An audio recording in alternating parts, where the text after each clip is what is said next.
हमेशा फौज में ऑफिसर सिलेक्शंस की बात होती है, नेवी, एयरफोर्स और आर्मी की जब हम बात करते हैं तो हमेशा एक ख्याल आता है रिकमेंडेशन रिकमेंडेशन रिकमेंडेशन। कुछ लोग होते हैं जो फर्स्ट अटेम्प्ट में ही इतिहास बना जाते हैं और कुछ लोग मल्टीपल टाइम्स भी प्रयास करते रहते हैं पर अपने लिए वो सफलता के रास्ते नहीं बन पाते जो वो चाहते हैं। आज हम आपको एक ऐसी शख्सियत से मिलवाने जा रहे हैं जो एक ऑर्डिनरी स्टूडेंट की तरह अपने आप को मानते हैं, ऑर्डिनरी स्टूडेंट्स की तरह अपनी पढ़ाई लिखाई कर रहे थे और जब मन में ख्याल आया कि I should try for the defence services only, और डिफेंस सर्विसेज के लिए जब उन्होंने ट्राई किया तो पहले ही अटेम्प्ट में रिकमेंड भी हुए। हमारे साथ में है प्रज्ञा। प्रज्ञा को अपने रिकमेंडेशन के लिए, सफलता के लिए बहुत बहुत शुभकामनाएं देता हूँ। प्रज्ञा, कांग्रेचुलेशंस बेटा। Thank you sir.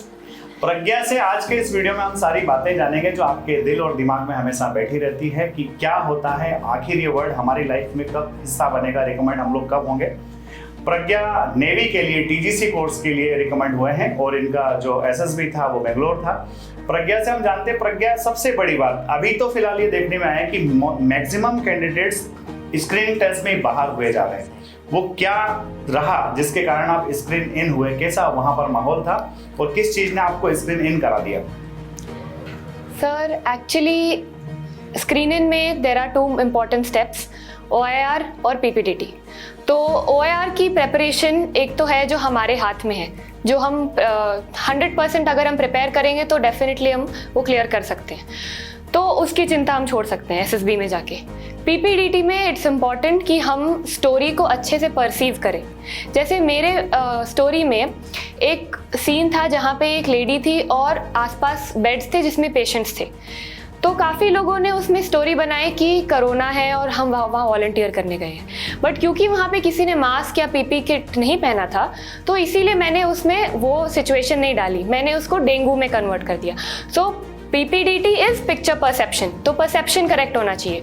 Secondly, discussion में you have to make sure कि आप ठीक से अपनी बात रख रहे हैं। ज़रूरी नहीं है कि आप लंबा बोलें, ज़रूरी ये है कि आप जितना बोल रहे हैं उसमें लॉजिक हो और आप बोलते जाएं, इसमें कोई फ़ायदा नहीं है, दूसरों को भी चांस देनी चाहिए। यस, तो जैसा कहा, स्टोरी दिमाग में होती है, पिक्चर में नहीं होती है। बेड देखे, हॉस्पिटल देखा और जनता टूट पड़ी कोरोना पर दिमाग इतना भी तो होना चाहिए था कि मास्क भी तो हो, और वही इस बंदी ने कमाल करके वहाँ दिखाया। तो यही होता है कि आप उस पिक्चर को कितने अच्छे से परसीव कर रहे हैं। क्या आपके अंदर उतना पेशेंस है कि आप सिर्फ बेड और हॉस्पिटल देख करके कोरोना पर ना टूट पड़े, आप उसमें देख लें कि और आगे पीछे क्या हो रहा है, और शी डिड दैट और शी गॉट इट। तो यही चीजें होती है एक रिकमेंड होने वाले कैंडिडेट्स के अंदर, और एक ऐसा बच्चा जो कहीं ना कहीं लेक कर जाता है कि हम कई बार इतने जल्दबाजी में होते हैं और जनरली यही चीजें सिखाई भी जाती है। तो प्रज्ञा, जब PPDT में आप बैठे थे, कर्नल सर की, मनोज बर्मन सर की कोई बात वहां पर याद आ रही थी आपको? सर ये कि वो बोलते रहते थे हमेशा कि स्टोरी पिक्चर में नहीं है, स्टोरी आपके दिमाग में है। तो इसी बात पे ध्यान देके मैंने ज़्यादा सोचा नहीं, क्योंकि अगर सोचने में टाइम लगा देती तो मैं लिख नहीं पाती, और जो आइडिया पहले दिमाग में आया वो मैंने लिख दिया। बस बात वही है, स्टोरी दिमाग में है, आप आइडिया जो आता है दिमाग में उसको लिख दीजिए। आप ज़्यादा दिमाग वहाँ पर मत लगाइए, क्योंकि जितना ज़्यादा दिमाग लगाएंगे मैनिपुलेशन की संभावनाएं रहेगी और फिर आपके वो ओरिजिनल आइडिया शायद बच नहीं पाते हैं। प्रज्ञा, स्क्रीन इन होने के बाद एक छोटा सा ग्रुप आपका बचा होगा and you will be happy, और फिर आपको अच्छे फ्रेंड्स मिले। तो सबसे पहली बात मैं यही कहूँगा कि वहाँ जाने के बाद आपको जो नए लोग मिले, उन लोगों के साथ आपको कैसा फील हुआ? How you are feeling there for that 5 days? एक तो जो भी मेरे साथ में लोग थे कैंडिडेट्स, मैंने कोशिश की मैं सबसे बात करूं। So by the end of the 4th day I had spoken to everybody at least once, and एक एक्सक्यूज मैंने ये लिया कि सबके मैंने नंबर्स लिए ताकि मैं व्हाट्सएप ग्रुप क्रिएट कर सकूं। तो उनसे नंबर लेने जाती थी उनके रूम, तो उनसे थोड़ी बहुत बातचीत कि वो कहाँ से आए हैं, क्या करके आए हैं। तो मुझे काफ़ी ज़्यादा जान के पता चला कि लोग बहुत डाइवर्स बैकग्राउंड से आते हैं, and luckily the people I was with, they were very good. They had some skill that they were excelling in. सबके पास कोई बास्केटबॉल में बहुत अच्छा था, कोई टेनिस में बहुत अच्छा था, somebody used to sing very beautifully, and इस डाइवर्सिटी के साथ मैंने बहुत कुछ सीखा इन लोगों से बात करके, अलग अलग उनके बैकग्राउंड्स, अलग अलग उनके घर पे सिचुएशंस, और ये जान के अच्छा लगा कि despite everything there are so many girls who still want to try for the defence forces. तो ये मुझे देख के अच्छा लगा कि हम एकदम सही रास्ते पे जा रहे हैं। बिल्कुल सही रास्ते पे जा रहे हैं। और ऐसा कहा भी जाता है कि जब आप अपना जो पुराना एग्जिस्टिंग ग्रुप है उस ग्रुप से बाहर निकलते हो तो आपको ओरिजिनल दुनिया देखने का मौका मिलता है। और ये प्रज्ञा ने वहाँ देखा भी कि अलग अलग लोग वो अपने अपने फील्ड में बड़े एक्सपर्टीज रखते थे और बड़ा मजा आया वहाँ पर। प्रज्ञा, श्रेया मैडम याद आ रहे थे उन 5 days में कभी? हाँ, बहुत बार। मैं जब भी, जैसे मैंने इंडिविजुअल ऑब्स्टिकल्स किया तो मेरे दिमाग में आया था हाँ ये बात तो श्रेया मैम को बतानी है मुझे। हाँ। तो हाँ, मुझे काफ़ी टाइम। तो जैसे आप यहाँ फोर्स पर भी जो इंडिविजुअल ऑब्स्टिकल्स थे यहाँ हम लोग कभी जाते थे और आपने किए थे, तो यहाँ जब आप प्रैक्टिस कर रहे थे और वहाँ क्या हुआ, आप 10 आयो कर पाए पूरे, 10 के 10 कर पाए, नहीं हुआ, कैसा क्या? नहीं, मैंने 8 आयो किए क्योंकि मेरे पास टाइम उतना नहीं था। तो मैंने ऐसे चूज़ किया कि मैं उस कम टाइम में वो वाले करूं जिसमें नंबर ज़्यादा हैं। तो मैंने डबल बैरल जंप और बैलेंसिंग बीम छोड़ दी because they carried less marks and took more, balancing beam took more time. तो इसीलिए मैंने बाकी सब में फोकस किया और मुझे रोप्स वाले करने में भी ज़्यादा मज़ेदार लगते हैं तो मैंने उन पे फोकस किया। प्रज्ञा, एसएसबी का एक अपने आप में एक इंडिविजुअल पार्ट है साइकोलॉजी। जब आप साइकोलॉजी टेस्ट कर रहे थे तो आपके दिमाग में क्या चल रहा था? कुछ एक्स्ट्रा चल रहा था कि कुछ नहीं चल रहा था, बस जो आते जा रहा था आप करते जा रहे थे? जो सोचना समझना था वो मैंने 11 जनवरी तक कर लिया था। 12 जनवरी से मैंने अपना दिमाग ऑटो पायलट पे डाल दिया। मैंने सोचा कि अब से नहीं सोचना है। तो उस मोमेंट में जो मेरे दिमाग में साइकोलॉजी में भी ख्याल आ रहा था, तो जो उसमें स्टोरी आ रही थी, जो वर्ड से रिलेटेड आ रहा था, बस वही मैंने लिख दिया। क्योंकि अगर मैं वहाँ सोचने लगती तो अगेन मैं कंप्लीट नहीं कर पाती। जैसे एसआरटी में जो सिचुएशंस दिए गए थे वो मेरी रियल लाइफ से ज़्यादा रिलेट हो गए। उसमें questions, because it was a girls SRT, उसमें questions were like your parents are not allowing you to study further, they are not allowing you to go out. And ये go out वाला situation मेरे life में बहुत होता है। सो मैं वहाँ सोचने लग गई और उस वजह से मेरे सारे एसआरटी नहीं हो पाए थे जो यूजुअली मैं कर लेती हूँ। तो वहाँ पे मैंने सोचा कि अब दिमाग बिल्कुल यूज़ नहीं करना है, जो आ रहा है बस वो लिख देना है। तो आपको समझ में आया होगा कि घर से कुछ सोच करके ज़्यादा जाना नहीं है। एसआरटी 60 आउट ऑफ 50 करके आना है, कितने करके आना है, कितने नहीं करके आना है, what is the good number, what is the bad number, you just have to perform. वो ज़्यादा उल्टा सीधा सोचना नहीं, जितना सोचेंगे उतना मैनिपुलेटेड चीज़ें आएंगी, कहीं ना कहीं हम स्टक हो जाते हैं। तो कुछ नहीं करना। प्रज्ञा ने कहा कि 11 जन तक उसने सारी प्रिपरेशन कर ली थी, 12 जन से अपने आप को ऑटो पायलट मोड पर डाल दिया था। एंड दैट डे 15 जनवरी को आर्मी डे भी था and that day she was celebrating there for the selection of Indian naval services. Pragya, psychology के लिए तुमने बता दिया, बढ़िया, अच्छी बात है। और इसमें जीटीओ का क्या रहा? ग्रुप डिस्कशन लेक्चरेट के अंदर टॉपिक्स जो थे वो किस टाइप के टॉपिक्स थे? क्या उनके लिए बहुत ज़्यादा एक्स्ट्रा प्रिपरेशन करके जाना था कि, और दूसरा कि आपके ग्रुप के अंदर आपने अपने आप को कहाँ पाया जब आप उन चीज़ों के लिए परफॉर्म कर रहे थे? तो जीटीओ जिस दिन था, मेरा 3rd डे जीटीओ था एंड उसमें जब पीजीटी जब फर्स्ट हुआ था तो मेरे को कुछ समझ में नहीं आया था। तो आई वॉज जस्ट ऑब्जर्विंग ज़्यादा। जहाँ 2-3 आइडियाज़ मुझे आते थे वो मैं बोल देती थी, but I was not very forefront with things. तो I let other people lead and I help them out in the PGT. फिर धीरे धीरे as I saw the obstacles and I used the helping material, मुझे ideas आने लगे। तो FGT में I was contributing and command task में finally because that was at the end, I was able to do more. उसके अलावा GD topics were very general, मतलब if you talk to your friends about the general happenings of the world, वो काफ़ी है, उसमें और कुछ सोचने का नहीं है। हमें पूछा था कि which industry should be given more investment, railways, roadways और airways. This was a very general topic, it carries your opinions. Other topic was whether metal, wood और steel should be encourage. And then in the middle the GTO stopped us and asked us, okay, if we had to ban one of these items, which one would it be? If we had to increase the production of one of these items, which one would it be? So you have to be on your toes at all times, you have to be in the moment. And I found that कि जो भी मेरे group mates थे उसमें से there were some who were very overbearing. So they were the ones who would call meetings पहले and tell कि everyone should get a chance to speak, but at the same time they will keep talking when the GD happens. So you should know when to talk and when to stop also. I contributed 3-4 times, उसके बाद I let others speak.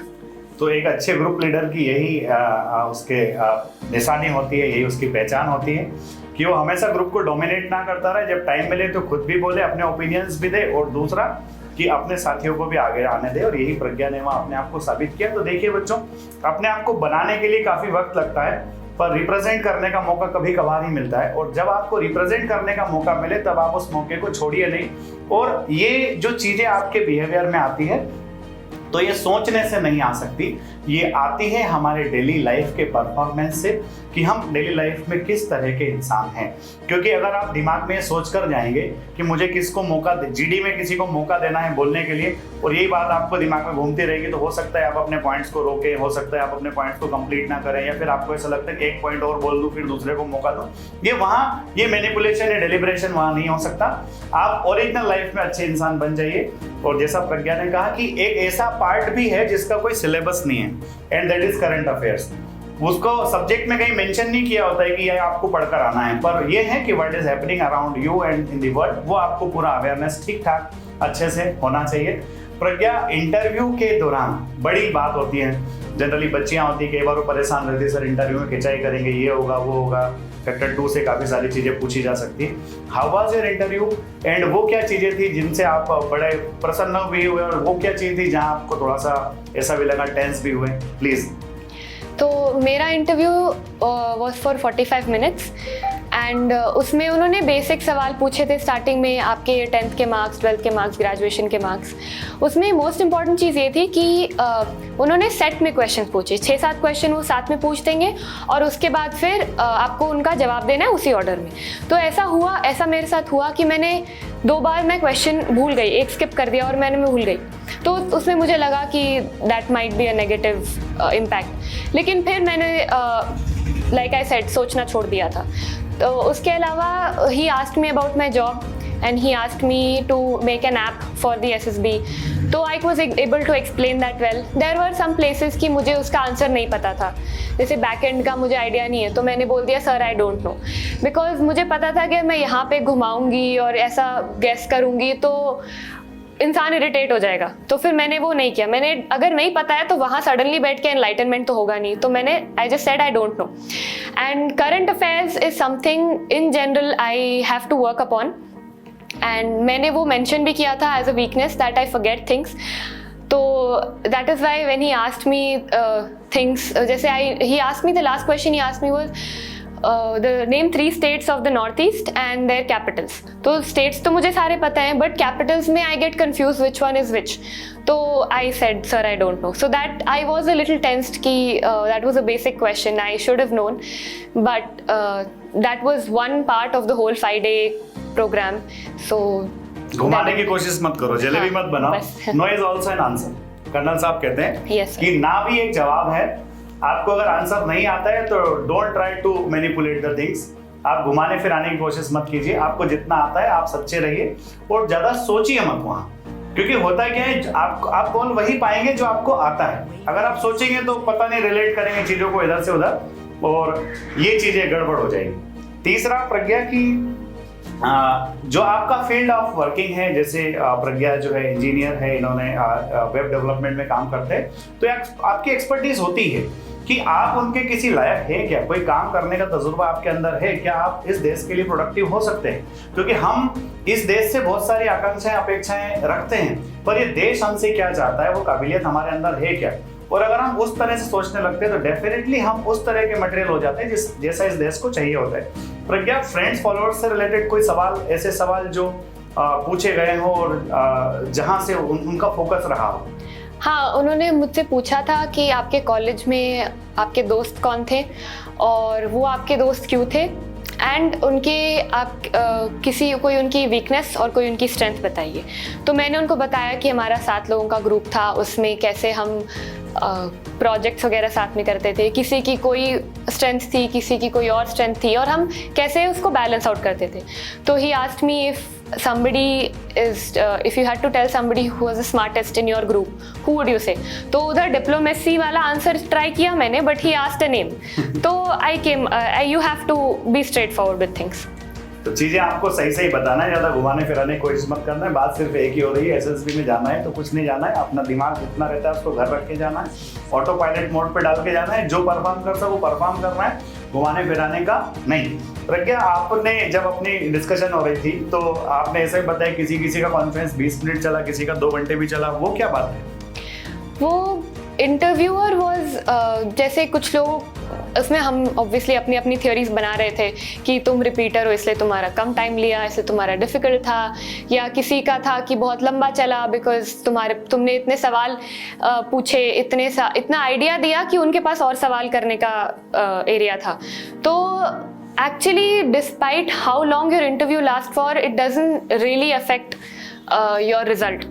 How you perform in that amount of time, whether 2 hours or 20 minutes, that is the most important thing. Because 20 minute वाला भी recommend हुआ और 45 minute वाला भी recommend हुआ, और ऐसा भी हुआ कि जिसका 2 घंटे चला वो recommend नहीं हुआ, तो that is irrelevant how long it lasts.